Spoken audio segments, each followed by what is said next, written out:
سلامي لكم جميعا وعليكم السلام. أيها الأخت الإخوة الكرام من علماء الكرد. والكرد أمة من الناس أسلموا أولا وباكرا فخسروا النيران وعبادتها وكسبوا الإسلام وكانوا التاج فيه. والعرب والكرد نعموا بنعمة الجغرافيا والتاريخ والدين المشترك، فهم بالنسبة لنا كعرب الأمة الشقيقة والأمة التوأم،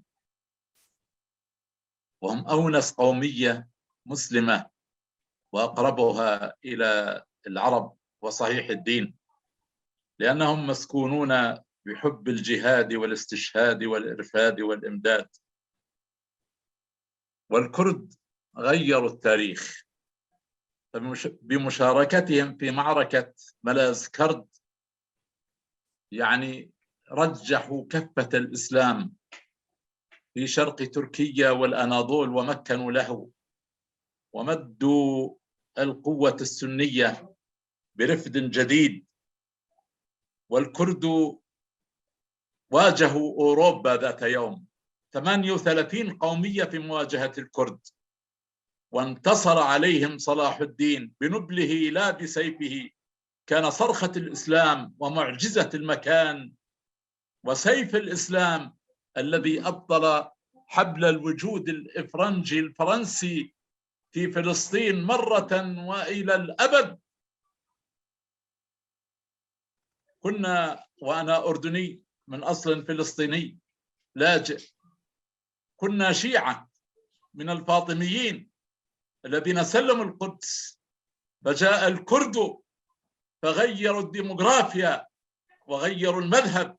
كلنا اليوم في فلسطين سنة شافعيون مثل الأكراد، فأجدادكم كانوا علماء أجدادنا، وأسلافكم كانوا مشايخنا، وأسلافكم خاضوا معركة حطين بعد 74 معركة لتكون الكلمة العليا للإسلام.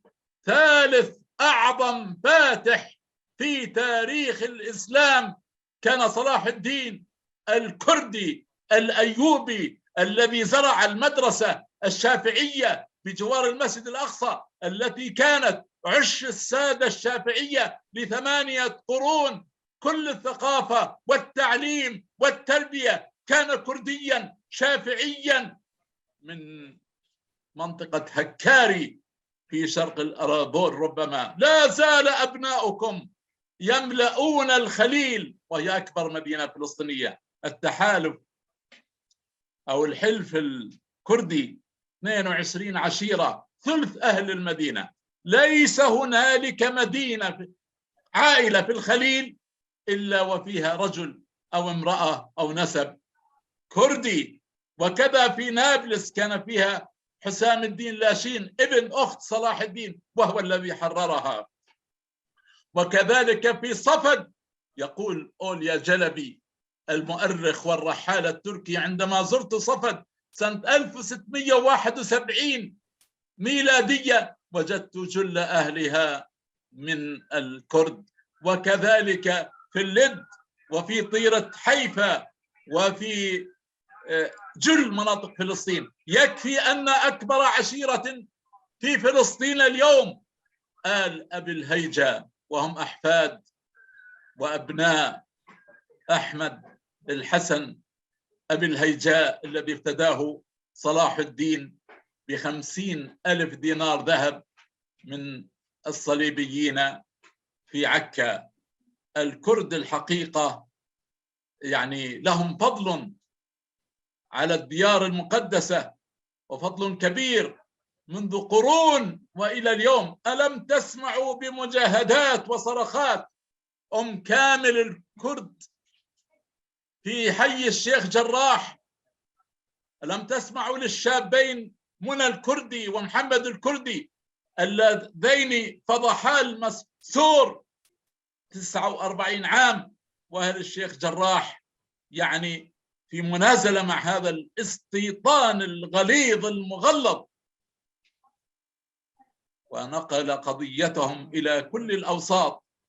الشابان منى ومحمد الكردي الحقيقة جزء لا يتجزأ من النسيج الاجتماعي والديموغرافي والاقتصادي لأهل فلسطين، هو هذا الشعب الكردي من أبناء المجاهدين الذين جاءوا مع صلاح الدين، ولا زال إلى اليوم عائلات مثل عائلة الإمام في القدس، وعائلة البسطامي في القدس، وعائلة القيمري، وهناك قبور للأكراد الأمراء، أمراء الأكراد القيمريين الذين جاءوا من قلعة قيمر شمال الموصل، بين الموصل وأخلاط. كل الشكر لكم ولدمائكم ولتضحياتكم ولجهادكم، يا من غيرتم التاريخ، يا من تصديتم لهذه الأفواج والأمواج التي كانت من البحر الأبيض المتوسط تتدفق باتجاه بيت المقدس، فجاء الكرد ليحملوا مسلمي وسط آسيا ولكي ينظموهم في حشد ورباط عبر الديار الأردنية، ولا زالت عشائر بكاملها يعيش أبناؤها في هذه الديار إلى اليوم. إن لكم يعني موقف مرتقب ومنظور أيها الكرد، ننتظركم، نهتف في مسامعكم ونقول أنه كان لكم صولة وجولة في بيت المقدس ذات يوم، وهو الآن في مرحلة ما بعد الخطر، يريدون إقامة دولة يهودية خالصة لعاصمة يهودية صرفة، فلتكن لكم صرخة. نعم، أنتم دفعتم ثمنا غاليا في بلادكم ومزقتم، فأنتم أكبر أقلية في العالم، وأنتم يعني الحقيقة ثاني أكبر قومية في الشرق الأوسط، وليس لكم دولة وقياداتكم مرتهنة، لكن شعبكم أصيل وإيمانكم عميق، وكانت لكم تجارب في بيت المقدس، والآن الأمة كلها مدعوة أن يكون لها صرخة في حوض البركة الأول، أن يكون لكم سهم، وأنتم جزء لا يتجزأ من الطائفة المنصورة بمواصفاتها النبوية الست التي وصفها صلى الله عليه وسلم بها في بيت المقدس. 15 عشيرة من أهل القدس من أصول كردية، عمائركم، مبانيكم، زواياكم، تكاياكم لا زالت في بيت المقدس. أيها الإخوة، لن تنجح أبدا محاولات عزل الكرد عن العرب، كما لم تنجح محاولات عزل الترك عن العرب. الكرد والترك قبضة الإسلام في وجه هذا العدوان النازل على المسجد الأقصى. نفتقدكم، نريد أنفاسا صلاحية أيوبية كردية شافعية كان لها ذات يوم الدور الأكبر.